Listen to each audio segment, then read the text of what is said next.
Welcome to law சாட்ஸ் Tamil.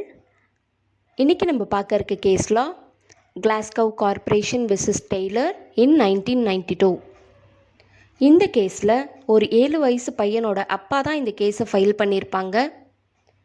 For டேமேஜஸ்க்காக ஒரு public park இருக்கும், அதை கிளாஸ்கோ கார்ப்பரேஷன் தான் மெயின்டைன் பண்ணியிருப்பாங்க. பட் ஒழுங்காக மெயின்டைன் பண்ணாத காரணத்தினால அந்த பார்க்கில் ஒரு பாய்ஸ்னஸ் ட்ரீ ஒன்று இருக்கும் வித் ஃப்ரூட்ஸோட.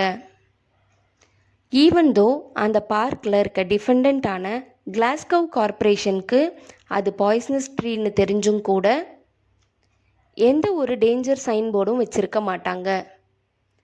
அந்த ட்ரீயை சுற்றி எந்த ஒரு ஃபென்ஸுமே ப்ராப்பராக போட்டிருக்க மாட்டாங்க.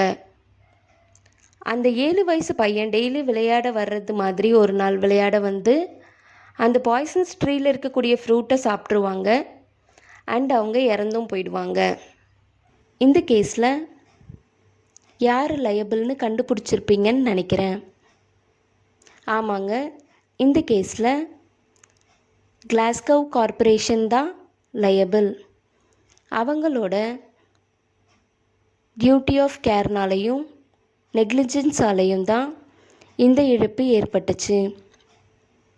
அவங்களோட கவனக்குறைவு தான் இதற்கு காரணம் அப்படின்னு கோர்ட்டில் கிளாஸ்கோ கார்ப்பரேஷன் தான் லயபிள்னு ஸ்டேட்மெண்ட் கொடுத்துருப்பாங்க.